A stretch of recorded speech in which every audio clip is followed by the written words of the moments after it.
Yeah, you that know. makes sense. Um, what was it? You can either pave the entire road in leather or you can wear shoes. Yeah, that's good. Yeah, I think that was Trump or Rinpoche who said that. I'm not sure.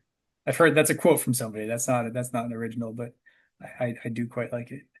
Although, I mean, don't shit.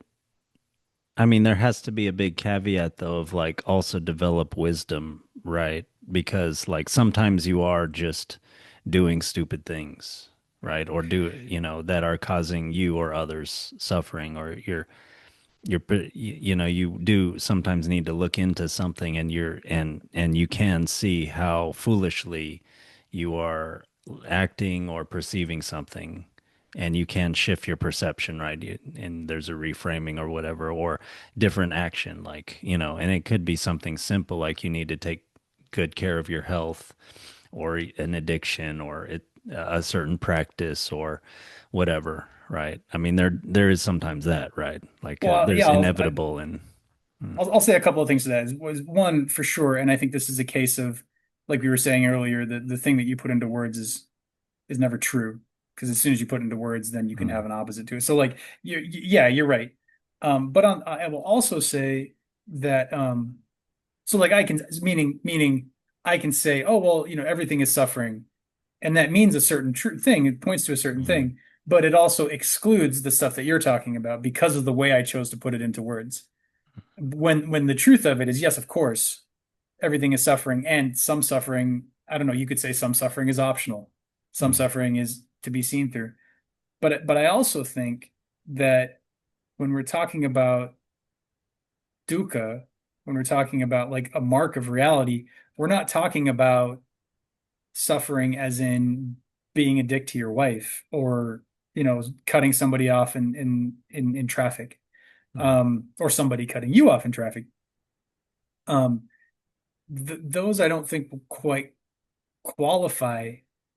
It's much more intimate and has much more to do with the experience that we're normally not even consciously interpreting as ourself, and then how everything else relates to that self.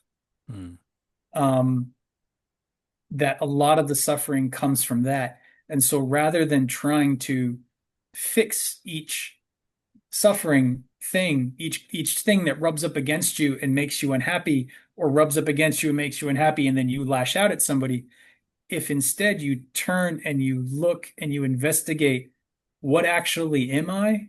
mm, Who am I? What is this self? I mean, you've got the Greeks, the Oracle of Delphi, the know thyself mm, was over the Oracle at Delphi, so that's goes back to like Socrates and before. And then Ramana Maharshi, the one of the deeply realized teachers from India in relatively recent years. I think he was maybe around in the 50s or 70s or something, maybe earlier. But there are photos of him, so he's we're not talking like 100, 200 years ago. Well, I guess we are at this point, but you know what I mean. We're not mhm. talking Yeah, ancient yeah, India, we're talking modern India. yeah. Ramana Maharshi, his practice that he's known for is the who am I meditation. And you sit and you investigate almost philosophically, like, what is this thing that I take to be myself? And he says that the question becomes like a stick that stirs the fire. And so you stir the fire and the fire kicks up, and the stick of the question starts to melt away, and yourself, the thing you're looking at, starts to melt away under your investigation. And then I don't know what the fuck happens, but the idea being that rather than trying to solve these individual points of dukkha, you realize they are all caused by this misunderstanding of what yourself is, and the way you act as if this self were real, and you are offended, and you lash out and all these things, because you're coming from this place of, oh, I am this self that I think I am, when the things that you are considering as yourself are real and they do need to be considered, but they are not true of themselves. They're at best, they're a part of you. They're temporary. They arise, they go away. And you have to have the experience of enough of that, enough things coming up and going away, that you don't take them as yourself anymore.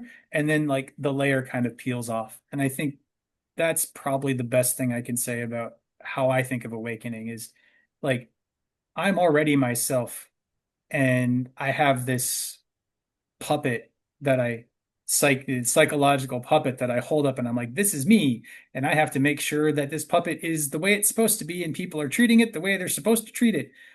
Which I think goes back to the kazoo player. That's kind of the kazoo. It's the one little thing that I'm trying to make be myself and have the world respect and act like it's myself. And if I just don't think about it too much and I don't conceptualize myself, it's not that I exist as purely blank of concepts, because that in of itself is another concept. Like I exist blank of concepts and the concept of no concept, and I'm just you can't really say what you are, but that's the experience. Um, you're no longer tied down by things, and they no longer cause that suffering. You're no longer stuck in that recursive loop because the thing that's stuck in the loop isn't you anymore.